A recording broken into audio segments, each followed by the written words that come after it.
जितिया व्रत कथा।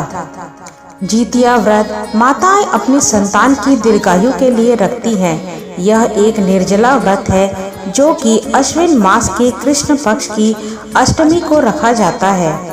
मान्यता है कि इस व्रत को पूरी श्रद्धा से करने और जितिया व्रत की कथा को पढ़ने और सुनने वाली महिलाओं के बच्चे खुशहाल होते हैं और उनकी आयु लंबी होती है। आप भी जानिए जितिया व्रत की कथा। एक बार नैमिषारण्य के निवासी ऋषियों ने संसार के कल्याणार्थ सूत जी से पूछा, हे सूत, कराल कलिकाल में लोगों के बालक किस तरह दीर्घायु होंगे, सो कहिए। सूत जी बोले, जब द्वापर का अंत और कलयुग का आरंभ था, उसी समय बहुत सी शोकाकुल स्त्रियों ने आपस में सलाह की कि क्या इस कलयुग में माता के जीवित रहते पुत्र मर जाएंगे। जब वे आपस में कुछ निर्णय नहीं कर सकी, तब गौतम जी के पास पूछने के लिए गई। जब उनके पास पहुंची तो उस समय गौतम जी आनंद के साथ बैठे थे। उनके सामने जाकर उन्होंने मस्तक झुकाकर प्रणाम किया। तदंतर स्त्रियों ने पूछा, हे प्रभु, इस कलयुग में लोगों के पुत्र किस तरह जीवित रहेंगे? इसके लिए कोई व्रत या तप हो तो कृपा करके बताइए। इस तरह उनकी बात सुनकर गौतम जी बोले, आपसे मैं वही बात कहूँगा जो मैंने पहले से सुन रखा है। गौतम जी ने कहा, जब महाभारत युद्ध का अंत हो गया और द्रोण पुत्र अश्वत्थामा के द्वारा अपने बेटों को मरा देखकर सब पांडव बड़े दुखी हुए, तो पुत्र के शोक से व्याकुल होकर द्रौपदी अपनी सखियों के साथ ब्राह्मण श्रेष्ठ धौम्य के पास गई और उसने धौम्य से कहा, हे विप्रेंद्र, कौन सा उपाय करने से बच्चे दीर्घायु हो सकते हैं? कृपया करके ठीक ठाक कहिए। धौम्य जी बोले, सतयुग में सत्य वचन बोलने वाला, सत्याचरण करने वाला समदर्शी जिमुतवाहन नामक एक राजा था। एक बार वह अपनी पत्नी के साथ अपनी ससुराल गया, वहीं रहने लगा। एक दिन आधी रात के समय पुत्र के शोक से व्याकुल कोई स्त्री रोने लगी, क्योंकि वह अपने बेटे के दर्शन से निराश हो चुकी थी। उसका पुत्र मर चुका था। वह रोती हुई कहती थी, हाय, मुझ बुढ़िया माता के सामने मेरा बेटा मरा जा रहा है। उसका रुदन सुनकर राजा जिमुतवाहन का तो मानो हृदय विदीर्ण हो गया। वह तत्काल उस स्त्री के पास गए और उससे पूछा, तुम्हारा बेटा कैसे मरा है? बूढ़ी ने कहा, गरुड़ प्रतिदिन आकर गांव के लड़कों को खा जाता है। इस पर दयालु राजा ने कहा, माता, अब तुम रो मत, आनंद से बैठो। मैं तुम्हारे बच्चे को बचाने का यत्न करता हूँ। ऐसा कहकर राजा उस स्थान पर गया जहाँ गरुड़ आकर प्रतिदिन मांस खाया करता था। उसी समय गरुड़ भी उस पर टूट पड़ा और मांस खाने लगा। जब अतिशय तेजस्वी गरुड़ ने राजा का बायां अंग खा लिया, तो झटपट राजा ने अपना दाहिना अंग फेरकर गरुड़ के सामने कर दिया।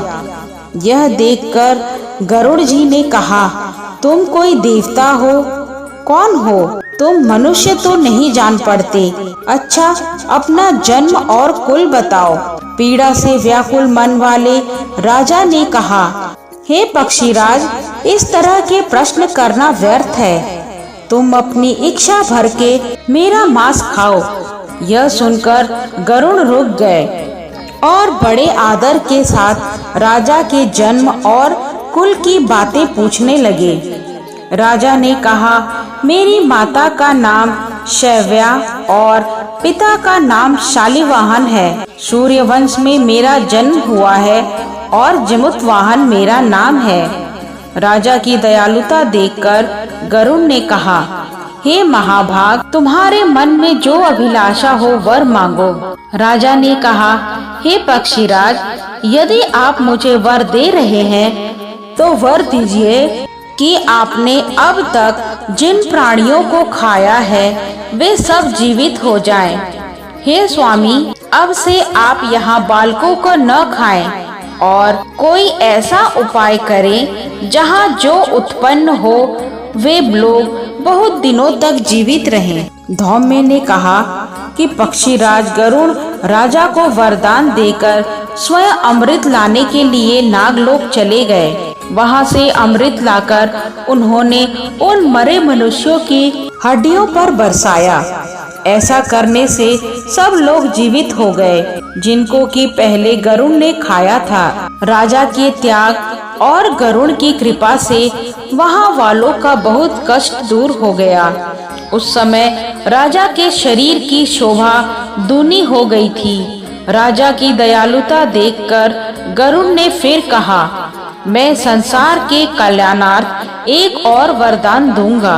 आज अश्विन कृष्ण सप्तमी से रहित शुभ अष्टमी तिथि है। आज ही तुमने यहाँ की प्रजा को जीवन दान दिया है। हे वत्स, अब से यह दिन ब्रह्म भाव हो गया है। जो मूर्ति भेद से विविध नामों से विख्यात है वही त्रैलोक्य से पूजित दुर्गा अमृत प्राप्त करने के अर्थ में जीवित पुत्रिका कहलाई है। सो इस तिथि को जो स्त्रियां उस जीवित पुत्रिका की और कुश की आकृति बनाकर तुम्हारी पूजा करेंगी तो दिनों दिन उनका सौभाग्य बढ़ेगा और वंश की भी वृद्धि होती रहेगी। हे महाभाग, इस विषय में विचार करने की भी आवश्यकता नहीं है। हे राजन, सप्तमी से रहित और उदया तिथि की अष्टमी को व्रत करें, यानी सप्तमी विद अष्टमी जिस दिन हो उस दिन व्रत न कर शुद्ध अष्टमी को व्रत करें और नवमी में पारण करें। यदि इस पर ध्यान न दिया गया तो फल नष्ट हो ही जाएगा और सौभाग्य तो अवश्य नष्ट हो जाएगा। जीवित वाहन को इस तरह का वरदान देकर गरुड़ वैकुंठ धाम को चले गए और राजा भी अपनी पत्नी के साथ अपने नगर को वापस चले आए। धौम्य जी द्रौपदी जी से कहते हैं, हे देवी, मैंने यह अतिशय दुर्लभ व्रत तुमको बताया है। इस व्रत को करने से बच्चे दीर्घायु होते हैं। हे देवी, तुम भी पूर्वोक्त विधि से यह व्रत और दुर्गा जी का पूजन करो तो तुम्हें अभिलाषित फल प्राप्त होगा। मुनिराज धौम्य की बात सुनकर द्रौपदी के हृदय में एक प्रकार का कौतूहल उत्पन्न हुआ और पूर्ववासिनी स्त्रियों को बुलाकर उनके साथ यह उत्तम व्रत किया। गौतम ने कहा, यह व्रत और इसके प्रभाव को किसी एक चिल्ह ने सुन लिया और अपनी सखी सियारिन को बतलाया। इसके बाद पीपल वृक्ष की शाखा पर बैठकर उस चिल्ह ने और उस वृक्ष के खोते में बैठकर सियारिन ने भी व्रत किया। फिर वही चिल्ही किसी उत्तम ब्राह्मण के मुंह से यह कथा सुन आई और पीपल के खोते में बैठी हुई अपनी सखी को सुनाया। सियारिन ने आधी कथा सुनी थी कि उसे भूख लग गई और वह उसी समय शव से भरे हुए शमशान में पहुंची। वहां उसने इच्छा भर मांस का भोजन किया और चिल्ही बिना कुछ खाए पिए रह गई और सवेरा हो गया। सवेरे वह गौशाला में गई और वहां गौ का दूध पिया। इस तरह नवमी को उसने पारण किया। कुछ दिनों के बाद वे दोनों मर गईं और अयोध्या में किसी धनी व्यापारी के घर में जन्मी। संयोग से उन दोनों का जन्म एक ही घर में हुआ, जिसमें सियारिन ज्येष्ठ हुई और चिल्ला छोटी। वे दोनों सभी शुभ लक्षणों से युक्त थीं, इसलिए बड़ी लड़की काशी राज के और छोटी उसके मंत्री के साथ गृहपत्य अग्नि के सामने विधि पूर्वक ब्याही गई। पूर्व जन्म के कर्म फल से वह मृगनयनी रानी हुई।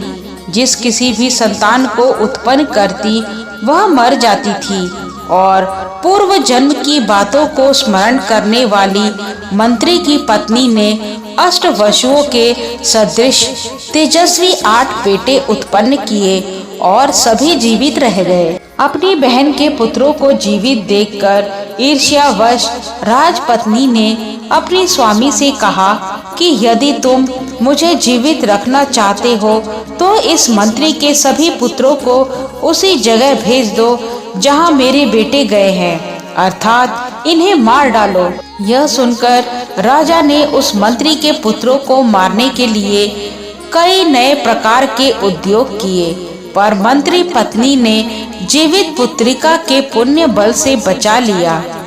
एक दिन राजा ने अपने आदमियों से उन पुत्रों का सिर कटवाकर पिटारी में रखवाया और वह पिटारी उनकी माता के पास भेज दिया, किंतु वे 8 सिर बेशकीमती जवाहरात हो गए और भले चंगे वे 8 लड़के अपनी माता के पास चले गए। उनको जीवित देखकर राजपत्नी को बड़ा विस्मय हुआ। अंत में वह मंत्री के पत्नी के पास आई और उसने पूछा, बहन, तुमने कौन सा ऐसा पुण्य किया है जिससे बार बार मारे जाने पर भी तुम्हारे बेटे नहीं मरते? इस पर मंत्री की पत्नी ने कहा, पूर्व जन्म में मैं चिल्ह थी और तुम सियारिन, दोनों ने व्रत किया था। तुमने व्रत के नियमों का भली भांति पालन नहीं किया था और मैंने किया था। इसी दोष से बहन तुम्हारे बेटे नहीं जीते हैं। ओ महारानी, अब भी तुम उस जीवित पुत्री का व्रत को करो तो तुम्हारे बेटे दीर्घायु होंगे। मैं तुमसे सच सच कह रही हूँ। उसके कथनानुसार रानी ने व्रत किया, तभी से उसके कई बेटे सुंदर और दीर्घायु होकर बड़े बड़े राजा हुए।